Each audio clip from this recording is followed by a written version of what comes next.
პროექტი 5 მილიონი ის რისთვისაც 2 წლის წინ ვლადიმერ სტეფანიანს მადლობებს უხდიდნენ ახლა ბიზნესმენის წინააღმდეგ სისხლის სამართლის საქმეში მთავარი მტკიცებულებაა. გამოძიება ოცნების შემწირველ ბიზნესმენს ბაკურიანში საბაგიროების, სათხილამურო ტრასების და აპარტამენტების უნებართვოდ აშენებას და აქედან მიღებული თანხის ლეგალიზებას ედავება. არადა სოციალურ ქსელში ამ დრომდე იძებნება საქართველოს მთავრობის მიერ გამოქვეყნებული კადრები, რაც ადასტურებს, რომ ამ პროექტებს ღარიბაშვილის კაბინეტის მხარდაჭერა ჰქონდა.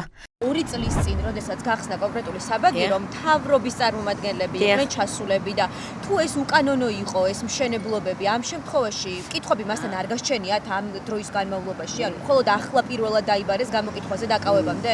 ახლა იყო პირველად გამოკითხვაზე, დიახ, აქამდე მასთან კითხვები არსებობდა თუ არა, ჩემთვის ეს ცნობილი არ არის. ყოფილ პრემიერ-მინისტრთან კავშირზე გითხრათ რაიმე, როცა არა, მას არ უთქვამს ჩემთვის ყოფილ პრემიერ-მინისტრთან კავშირზე არაფერი.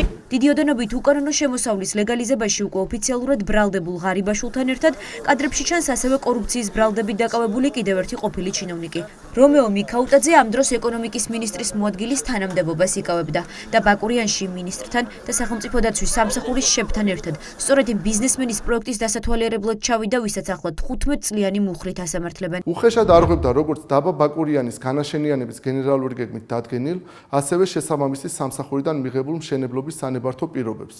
უკანონო დაშენებულ საცხოვრებელ ფართებს კი ეტაპობრივად ასხვისებდა. აღნიშნული გზით ЧპС ბაკურიანი ბიზნეს ჯგუფმა დიდი ოდენობით 1,894,925 ლარის შემოსავალი მიიღო. მიღებულ დიდი ოდენობით თანხებისათვის კანონიერი სახის მისაცემად ბრალდებულმა თანხის ნაწილი ЧპС ბაკურიანი ბიზნეს ჯგუფის საბანკო ანგარიშებზე განათავსა, ხოლო ნაწილი პირად საკუთრებაში გადაიტანა. დეველოპერული კომპანია კრისტალ ჯგუფი, რომელიც გამოძიების ვერსიით უკანონო სამეწარმეო საქმიანობას ეწეოდა, 2008 წლიდან ოპერირებს.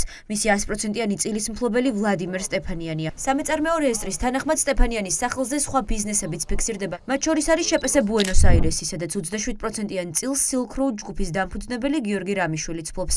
წლების განმავლობაში სტეფანიანმა ოცნებას დიდი ფული შესწირა. 2021 წელს 50,000 ლარი, 2018 წლის საპრეზიდენტო არჩევნებზე კი ოცნების მიერ მხარდაჭერილ კანდიდატს 60,000 ლარი. სად არის მუნიციპალიტეტი, ის ხალხი, ვინც ნებართვა უნდა გასცეს, ის ხალხი, ვინც ზედამხედველობაზე არის პასუხისმგებელი. ბოლო-ბოლო სად არის ის ადამიანი, რომელიც პარლამენტში წარმოადგენს ან მხარეს წაქცეულზე ფეხების შეწმენდა და ცხენიდან გადავარდნილი ადამიანის ჯიჯგნა არის კიდევ ერთი სამარცხვინო სახე იმ ყველაფრისა, რასაც განასახიერებს ქართული ოცნება. რეალურად ყველამ ძალიან კარგად იცის, რომ პასუხისმგებელი ხალხი დღესაც არის ხელისუფლებაში. რატომ გახდა ბიზნესმენი სტეფანიანი სამიზნე ახლა? არსებობს ეჭვი, რომ რეალური მიზეზი არა კანონის დარღვევა, არამედ ღარიბაშვილთან მეგობრობაა. ხოლო მაღალი თანამდებობის პირები კიდე ძალიან მარტივად რომ ვთქვათ, ფულს იპარავენ ბიუჯეტიდან. ამის გარდა ძალიან ნათლად ჩანს, სად მიქონდა ამ ადამიანს ეს ფული, ხო? ანუ რა ფულსაც შოულობდა ამ უკანონო სასტუმროებით, ეს ფული მიქონდა ქართულ ოცნებაში. სტეფანიანს გამოძიებისთვის მხოლოდ ერთი ჩვენება აქვს მიცემული, ისიც მოწმის სტატუსით. მას შემდეგ რაც ბიზნესმენს ხელბურკილები დაადეს, ის დუმილის უფლებას იყენებს და ბრალთან დაკავშირებით პოზიციას არ აფიქსირებს. კორუფციის მკვლევარებს აქვთ ეჭვი, რომ სტეფანიანით გამოძიებას ოცნების იმ მაღალჩინოსნებზე სურს გასვლა, ვინც უკანონო სამეწარმეო ბიზნესს ლობირებდა. მის სასტუმროში ისვენებდა ქართული ოცნების წარმომადგენლები სხვადასხვა დროს, სხვადასხვა მუნიციპალიტეტებში.